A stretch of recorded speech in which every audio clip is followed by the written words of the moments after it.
जी students, ये रहा हमारे पास क्वेश्चन जो कि 2019 में हमारे पास आया है। और क्वेश्चन हमारे पास इस तरह से है, following the trial balance of mister Salman a sole trader as on December 31st 2018। ये हमारे पास दिया हुआ है प्री क्लोजिंग ट्रायल बैलेंस, और प्री क्लोजिंग ट्रायल बैलेंस के बाद हमें दिया हुआ है data for adjustment on December 31st 2018। 6 हमारे पास एडजस्टमेंट्स हैं, और अगर हम रिक्वायर्ड देखते हैं तो रिक्वायर्ड हमारे पास है prepare adjusting and closing entries in journal और prepare income statement and balance sheet as on December 31st 2018। फिलहाल हम इनकम स्टेटमेंट और बैलेंस शीट करेंगे, तो उसके लिए हमें एडजस्टिंग एंट्रीज का समझना ज़रूरी है। क्लोजिंग एंट्रीज फिलहाल अभी हम डिस्कस नहीं करेंगे। तो सबसे पहले हम देखते हैं एडजस्टिंग एंट्रीज में। एडजस्टमेंट में हमारे पास पहली एडजस्टमेंट है, merchandise inventory was valued at ₹25,000। Fix entry है इसकी, merchandise inventory debit, expense and revenue summary credit. अच्छा, अब एक्सपेंस एंड रेवेन्यू समरी की जगह पर प्रॉफिट एंड लॉस अकाउंट भी लिख सकते हैं या फिर इनकम समरी अकाउंट भी लिख सकते हैं। सेकंड हमारे पास एडजस्टमेंट है, सैलरीज एक्सपायर्ड ₹6,000।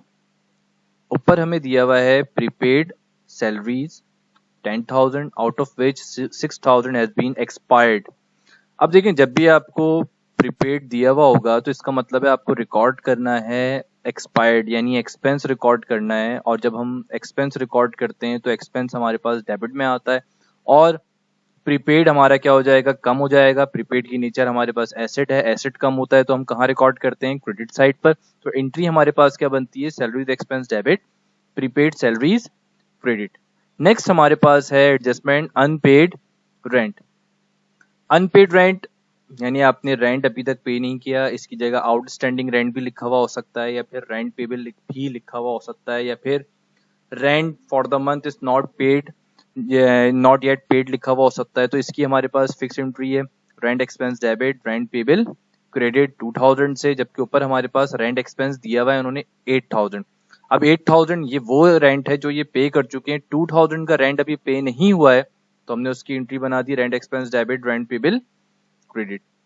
थर्ड हमारे पास है डेप्रिसिएशन एक्सपेंस ऑन फर्नीचर, और फिफ्थ में भी हमारे पास डेप्रिसिएशन एक्सपेंस है जो कि किस पर निकल रहा है, मशीनरी के ऊपर 1,000।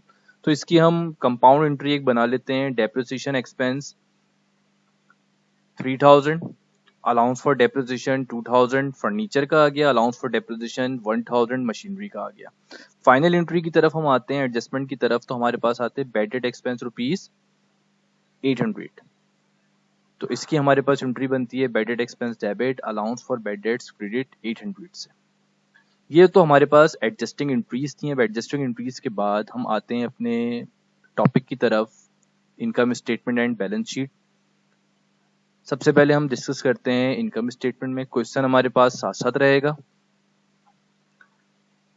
अब हम जब इनकम स्टेटमेंट की बात करते हैं तो मिस्टर सलमान या Salman income statement for the year ended December 31st 2018। सबसे पहले इनकम स्टेटमेंट के अंदर हम रेवेन्यूज को रिकॉर्ड करते हैं, और रेवेन्यू हमारे पास क्वेश्चन में सेल्स गिवन है 2 लाख। सेल्स में से हम फर्दर लेस करते हैं sales return allowance and sales discount. यहाँ हमने दोनों को ऐड किया 3,500, और यहाँ से हमने इसको लेस कर दिया, तो हमारे पास नेट सेल्स आ गई 1,96,500। आफ्टर डेट हम नेट सेल्स में से लेस करते हैं cost of goods sold. Cost of goods sold की नेचर क्या है, हमारे पास एक्सपेंस। अब जो आपने सेल्स करी है, सेल्स में से हम कॉस्ट माइनस करेंगे कि ये सेल्स जो हमने करी है ये हमें सामान कितने का पड़ा। तो cost of goods sold calculate करने का तरीका हम पिछली क्लास के अंदर डिस्कस कर चुके हैं। इन्वेंट्री बिगिनिंग या मर्चेंडाइज इन्वेंट्री बिगिनिंग आपको क्वेश्चन में गिवन है कितनी, 10,000। ऐड करेंगे इसमें हम परचेजेस, ये परचेजेस आपको यहाँ पर 1,11,300 के दिए हुए। लेकिन परचेजेस को डायरेक्ट ऐड करने से पहले देखेंगे क्या इसके अंदर कुछ ऐड या लेस तो नहीं हो रहा। अब अगर हम पिछले लेक्चर की तरफ देखें तो पिछले लेक्चर में हमने डिस्कस किया था कि परचेजेस में ट्रांसपोर्टेशन इन या फिर फ्रेट इन ऐड होगा। फिलहाल इस क्वेश्चन में नहीं दिया हुआ है तो हमने उसको स्किप कर दिया। और परचेज रिटर्न और परचेज डिस्काउंट लेस होगा, तो यहाँ पर आपको परचेज डिस्काउंट क्वेश्चन में दिया हुआ है, ये आप देख सकते हैं। परचेज डिस्काउंट ये रहा आपके पास 2,000 का, ये हमने परचेजेस में से लेस करवा दिया, तो हमारे पास ये आ गई नेट परचेजेस। तो हमें बिगिनिंग इन्वेंट्री में बेसिकली नेट परचेजेस को ऐड करवाना होता है। नेट परचेजेस हमने ऐड करवाए, टोटल अमाउंट हमारे पास आ गया 1,19,300। अब ये हमारे पास वैल्यू आ गई cost of goods available for sale, यानी इतने हमारे पास स्टार्ट में पड़े हुए थे, इतने की हमने और परचेज किए, तो हमारे पास गुड्स अवेलेबल फॉर सेल या cost of goods available for sale ये हमारे पास आ गए, यानी इतने अवेलेबल हैं बेचने के लिए। इसमें से हम लेस कर देंगे मर्चेंडाइज इन्वेंट्री एंडिंग, वो इन्वेंट्री जो हमें यहाँ पर एडजस्टमेंट में दी हुई है और जिसकी हमने अभी एडजस्टिंग एंट्री भी बनाई थी 25,000 से, वो हमने यहाँ से लेस कर दिया। तो ये वो गुड्स हैं जो क्या हो चुके हैं, सोल्ड हो चुके हैं। तो 1,96,500 की सेल्स के लिए जो आपने गुड्स खरीदे थे उसकी कॉस्ट कितनी है, 94,300। ये हम इसमें से लेस कर देंगे तो हमारे पास ग्रॉस प्रॉफिट आ जाएगा 1,02,200। इसके बाद हम लेस करेंगे इसमें से ऑपरेटिंग एक्सपेंसेस, और ऑपरेटिंग एक्सपेंसेस के लिए हमारे पास जो नॉर्मल सी टेक्निक है वो यही है कि सबसे पहले हम जाएंगे ट्रायल बैलेंस में, और ट्रायल बैलेंस में हमें जो एक्सपेंसेस नज़र आ रहे हैं उसमें एक हमें नज़र आ रहा है यहाँ पर रेंट एक्सपेंस कितना है 8,000। इस 8,000 में हमने ये 2,000 का रेंट एक्सपेंस जो यहाँ एडजस्टमेंट में मौजूद था वो हमने ऐड कर दिया, तो टोटल रेंट एक्सपेंस कितना हो गया 10,000। सैलरीज एक्सपायर्ड जिसका हमने ऊपर एडजस्टिंग एंट्री के अंदर भी जिक्र किया है 6,000 का सैलरीज एक्सपेंस, वो हमारे पास यहाँ पर आ गया। डेप्रिसिएशन एक्सपेंस हमारे ये दो हुए थे, ये दोनों एक्सपेंसेस यहाँ पर 3,000 के आ गए, और लास्ट हमारे पास हुआ था बेडेड एक्सपेंस, वो भी आ गया। तो ये हमारे पास आ गए टोटल ऑपरेटिंग एक्सपेंसेस जो कि बन रहे हैं 19,800 के, जो हमने डिडक्ट करवाए किसमें से, ग्रॉस प्रॉफिट में से। तो हमारे पास नेट इनकम का अमाउंट आ गया 82,400। नेक्स्ट हम डिस्कस करते हैं, हमारा जो फाइनल पार्ट है वो है बैलेंस शीट का। और बैलेंस शीट में mister Salman balance sheet as on December 31, 2018। सबसे पहले हम डिस्कस करते हैं एसेट्स साइड को। तो एसेट्स में सबसे पहले हम डिस्कस करते हैं करंट एसेट्स को। करंट एसेट्स में हमारे पास सबसे पहले क्या आ गया, कैश 1 लाख का।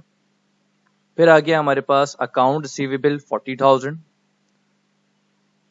40,000 में से हम लेस करेंगे अलाउंस फॉर बैड डेट्स। अच्छा, बैड डेट्स 1200 के हमें अलाउंस फॉर बैड डेट्स पहले से दिए हुए थे, 800 के हमने और रिकॉर्ड की, तो टोटल बैड डेट्स हमारे पास कितने हो गए 2,000। 40,000 में से 2,000 लेस करे तो हमारे पास आ गए 38,000। इसके बाद हमने रिकॉर्ड किया मर्चेंडाइज इन्वेंट्री क्लोजिंग जो कि यहाँ पर हमें दी हुई है, वो हमने यहाँ पर भी रिकॉर्ड कर दी। अच्छा, अब प्रीपेड सैलरीज हमारे पास पहले दी हुई थी 10,000 की।